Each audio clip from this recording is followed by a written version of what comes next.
Carlos Alberto Montaner. La Hora de la Verdad, análisis, entrevistas y todos los temas que son de su interés en www.lahoradelaverdad.com.co. Radio Red de RCN Radio, llegando a todo el centro del país por los 970M en Bogotá, en el Valle del Cauca. Escúchenos por los 1200 AM y en Antioquia por 710 AM. También en redes sociales, Facebook como Radio Red y Twitter como @RadioRedCo.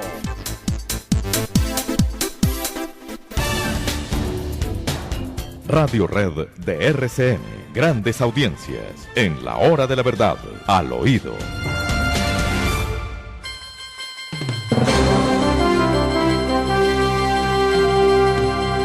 Les contamos al oído, queridos amigos, que la moción de censura que se ha anunciado contra el ministro Molano no es propiamente contra él como persona, es contra la institución que él representa y contra la institución que va a ser juzgada. El glorioso para siempre Ejército de Colombia, porque Molano lo que está haciendo es defender las prerrogativas y las obligaciones que tiene el Ejército para protegernos en nuestras honras, vidas y bienes. El señor Diego Molano es un accidente dentro de ese viaje por la historia. Lo que es real es que está siendo cuestionada y cuestionado severamente por esos grupos de extrema izquierda el derecho del Ejército a cumplir su tarea, es decir, el derecho a cumplir sus obligaciones. ¿No es así, Demar? Y cuéntenos qué se sabe sobre esta moción de censura y qué ambiente tiene. Pues doctor Fernando, hoy es un día de moción de censura para el ministro Diego Molano, para la institucionalidad, como usted bien lo ha señalado, en el Senado de la República desde las 3 de la tarde. Está citado el señor ministro para que responda por la operación que ejecutó el Ejército Nacional el 28 de marzo del 2022, cuando nuestro Ejército Nacional dio de baja a unos señalados terroristas en una operación que tiene como fundamento las quejas y las alertas tempranas que emitió la Defensoría del Pueblo respecto de lo que pasa en estos lugares de la patria, que son las veredas Alto y Bajo Remanso en el municipio de Puerto Leguízamo, en el departamento del Putumayo. Un territorio muy complejo, doctor Fernando, sembrado de coca como el que más.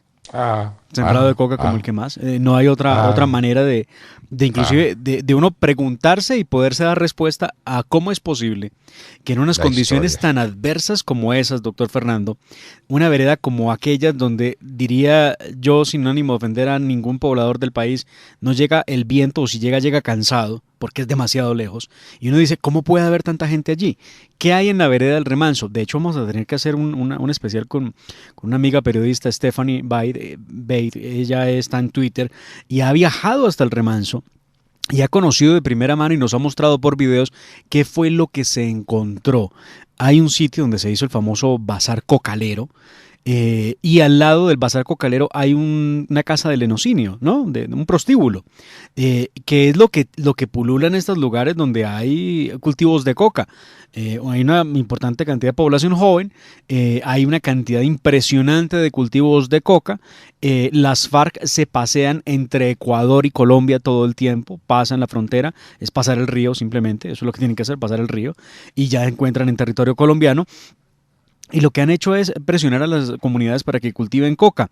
La operación del ejército pues dio de baja a 11 sujetos, entre ellos aparentemente hay un menor de edad, que es porque pretenden enjuiciar al ministro el día de hoy. El caso es que, lo decía yo esta mañana, doctor Fernando, en mi noticia, aquí no habrá razones para que la extrema izquierda no ataque y, ojo, no saque réditos políticos de este debate de moción de censura, porque el debate lo plantean desde la extrema izquierda que apoya a Gustavo Petro a la presidencia. Entonces esto es un tema más allá de la verdadera preocupación por las presuntas víctimas o qué tal. No, esto es más un tema político para enjuiciar al ministro y hacer prensa de ello para la campaña de quien ya sabemos. No cabe duda ninguna. para la campaña de quien sabemos y montados en el vehículo que los transporta, Claro. que se llama la cocaína. Es que la cocaína es el desastre nacional, yo no sé por qué. Hay gente que parece no haber entendido eso, Demar. La cocaína es el nombre de la tragedia colombiana. Donde hay muertos, donde hay alzados en armas, donde hay irregularidades de todo tipo, es donde hay cocaína. Y eso se manifiesta en las ciudades, en las famosas ollas del microtráfico, y eso se manifiesta en todos los espacios de la cadena, donde hay sembrados ilícitos, donde hay producción de clorhidrato de cocaína, donde hay tráfico, donde hay cocaína en cualquiera de sus manifestaciones, hay tragedia. Esa es una constante. Y de eso tenemos que estar claros para saber qué es lo que pasa allá en Puerto Leguízamo, Putumayo, y qué fue lo que aconteció. Y tenemos que dejar en claro que la moción de censura no es contra el ministro, sino que es contra el ejército.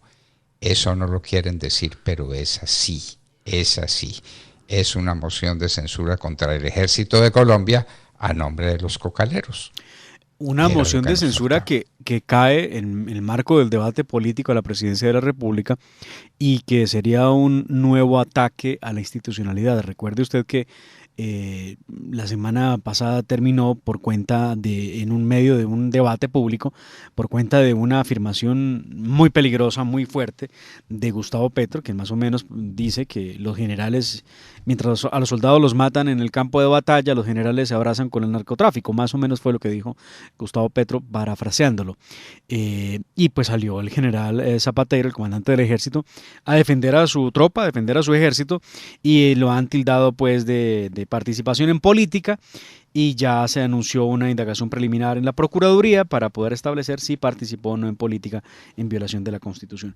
Aunque el presidente Iván Duque pues respaldó a su general, lo cierto es que hay abierto pues un proceso disciplinario por ahora en la fase de investigación para determinar si hay o no tipificación de la participación en política por parte del general. Entonces son dos ataques en contra de la fuerza pública, de los mismos que dicen que hay que acabar algunas instituciones como el ESMAD, que hay que reformar a la Policía Nacional y que hay que reformar al Ejército Nacional. Son los mismos que promueven el debate. Lo cierto es que yo no sé si lo desconocen a propósito, pero además no le explican esto a la gente. Lamentablemente los terroristas de las FARC, que son dos frentes, ¿no? Uno que es el Frente Primero y otro que tiene que ver directamente con las disidencias de alias Iván Márquez y de Jesús Santrich. Los dos frentes de las FARC que operan en esa zona del Putumayo, pues mantienen a la gente bajo amenaza para que cultiven y ayuden con el tráfico de la coca. Primero eso. Y segundo, claro que ejecutan todavía todavía y lo mantienen, el secuestro de los niños, a los que usan como carne de cañón. Pero tercero, los únicos responsables de lo que ocurrió allí no son las fuerzas militares, no, es la guerrilla de las FARC que utiliza la población civil. Están los videos, está en el panfleto con el que se invitó al bazar cocalero. Dicen los defensores de derechos humanos que saben cómo ocultarse en la manigua. Dicen, es que eran pobres campesinos. Y uno se pregunta, hombre, pobres campesinos tomando botellas de Bucanax, o sea, de whisky, que no es un whisky el más barato, pues. No, no es cierto. Si fueran unos campesinos estarían tomando guarapo, bueno, en gracia de discusión, de cerveza, pero no whisky, o sea, ahí había algo más que eso. Hay fotografías donde se identifica a los dos terroristas de las FARC que eran objetivo de la fuerza pública en ese momento. Aquí se habla de todo y obviamente lo que quieren es volver a la fuerza pública como el demonio, a ponerlos contra la pared como unos asesinos, cuando en realidad ellos han cumplido con su deber constitucional de defender a la población civil, pero además adelantaron una operación bajo las normas del protocolo segundo adicional del Convenio de Ginebra, que consagra en el artículo 13 la protección de la que goza la población en peligros procedentes de operaciones militares. Pero además, doctor Fernando, esto es importantísimo.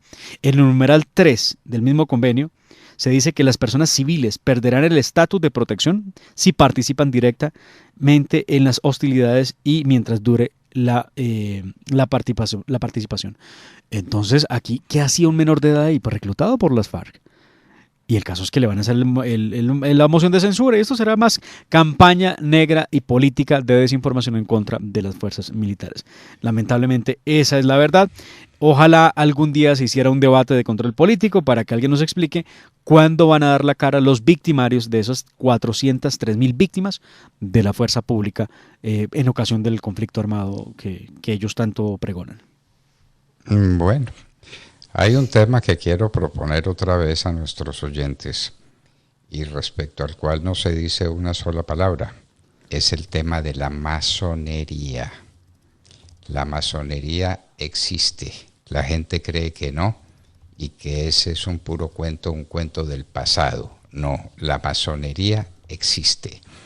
La masonería está prohibida por la Iglesia Católica y la Iglesia Católica sigue siendo el gran blanco de los ataques de la masonería. ¿Dónde está la masonería en todo este paseo? En Bogotá hay centros masones, en muchos lugares del país hay centros masones que mantienen su anonimato. No se sabe quiénes son ni en dónde están, pero se sabe bien cómo trabajan, cómo viven. Lo dijo el sumo pontífice desde su cátedra. Ojo con la masonería. La masonería es nuestro principal enemigo. La masonería. Demar, sobre ese tema se habla poco o no se habla nada. Y la masonería está muy en los altos lugares del poder político y en los altos lugares de la opinión pública. La masonería. ¿Lo sabía usted? Pues, doctor Fernando, Bueno, de las cosas que pretenden algunos ocultar o prefieren no hablar, seguramente.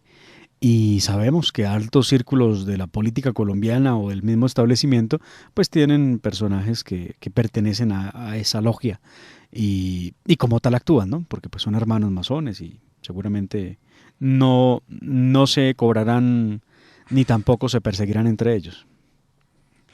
hermanos masones. Tal vez cuando el pontífice se refirió a la masonería no había mujeres que pertenecieran a esa logia, a ese grupo que trabaja en la sombra y que ataca todo lo que le estorba. Pues hay mujeres masonas, ¿lo sabía usted? Vea usted, eso sí no lo sabía. No sabía que eran mujeres masonas. Bueno, ahí se lo cuento. Y mujeres de muy alta significación en la vida nacional pertenecen a la masonería femenina. La masonería, ¿por qué no tratamos ese tema? ¿Por qué no lo sacamos a la luz? ¿Y por qué no preguntarnos dónde están los masones en todo este proceso? Y en la cuestión de la droga, y en la cuestión del manejo del poder, y en la cuestión de la Iglesia Católica, los ataques pertinaces y pertinentes y permanentes en contra de la Iglesia Católica. Bueno, la masonería existe, no hay duda ninguna. Bueno, Demar, hablemos del Pollo Carvajal. ¿Al fin el Pollo Carvajal declara o no declara? ¿Al fin lo extraditan o no lo extraditan? Porque Pues hay declaraciones de la abogada del Pollo Carvajal que son bastante dicientes. Pues El yo creo Pollo que Carvajal sí tiene que decir, y tiene que decir sobre los aportes económicos que recibieron las extremas izquierdas desde Venezuela, antes de que Venezuela dejara de ser la 1000 veces rica Venezuela, para convertirse en lo que es hoy. Pues vea usted, nuestros compañeros de NTN 24 han logrado hablar con la abogada del Pollo Carvajal en España, quien ha sido absolutamente clara de cuál es la situación y contrario a las versiones que entregó el abogado de Gustavo Petro, ha dicho que sí, que el Pollo Carvajal quiere cantar, quiere hablar y tiene mucho para aportar, pero que por ahora está en su proceso de extradición, pero que él sí quiere colaborar con la justicia estadounidense, con la justicia norteamericana y con todo aquel que lo requiera. Él quiere ayudar. Escuche usted lo que ha dicho la abogada. No es cierto, en ningún momento dijo él que no quisiera colaborar. Él lo que dijo es que tiene pendiente su situación en Estados Unidos, que salió de Venezuela para colaborar no solamente con Colombia, sino con todo el mundo, que con Colombia tienen un deber especial de rendición de cuentas y de colaboración por tantos años que han maltratado desde Venezuela a Colombia, que él estaría dispuesto a ayudar en cualquier caso, pero que su situación ahora mismo es complicada porque depende de lo que pueda pasar en su proceso con Estados Unidos. Que si una persona de peso de la Corte norteamericana le dice habla con Colombia, le cuenta absolutamente todo lo que sabe, lo que conoce, incluso lo que puede intuir. Es lo que ha dicho la abogada y ha sido muy clara. Lo que puede intuir nos interesa menos, pero lo que sabe sí nos interesa sobremanera.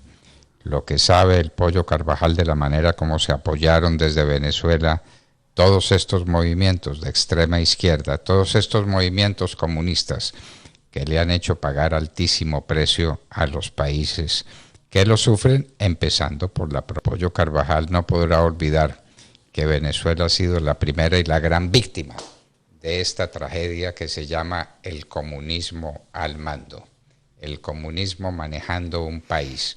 El comunismo es una tragedia y el comunismo es bien amigo de la masonería también. No se le olvide ese detalle. La masonería hay que sacarla a paseo. A la masonería hay que comprenderla.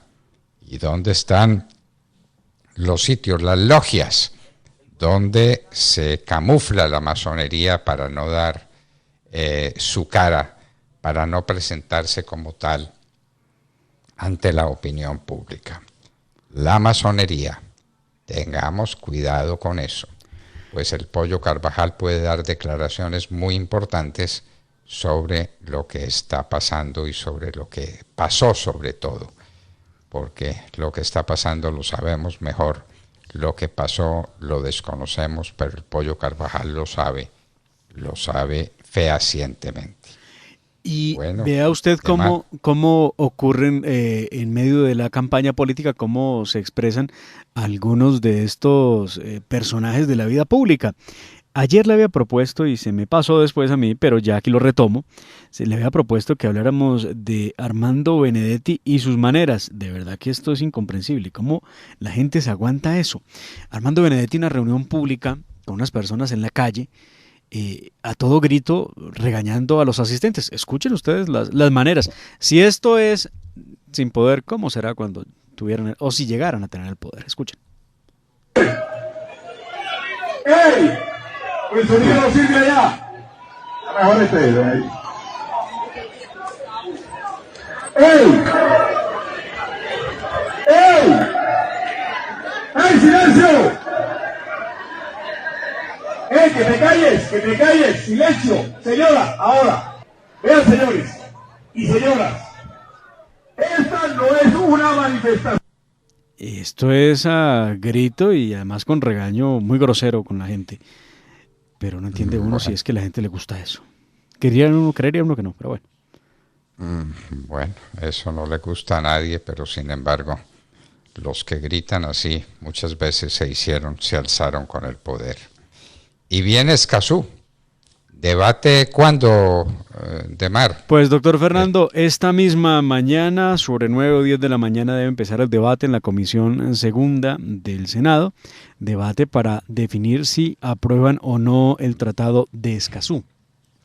A pesar el debate, la comisión que preside Paola Holguín. La senadora Paola Holguín, sí, señor. Que lamentablemente no estará presente, ¿no? No, señor, está en estos momentos en Estados Unidos para hacer una presentación ante una universidad y entonces vamos a ver qué termina por pasar en el debate que tiene toda la extrema izquierda alineada en favor de Escazú, evidentemente, que está exigiendo que se apruebe cuanto antes el Tratado Internacional sobre Derechos Humanos y Ambientales, que trae tremendos reparos, como entre otros ponernos de presente o ponernos en la jurisdicción de la justicia, de la Corte Internacional de Justicia, e inclusive crearía un nuevo tribunal de delitos ambientales en Colombia. Asuntos innecesarios porque pues, en Colombia tenemos una jurisdicción ordinaria amplia donde se puede tratar ese tipo de asuntos, donde se trata de hecho, pero además donde potencia el Escazú potencia lo que nosotros conocemos como las consultas previas, ¿no?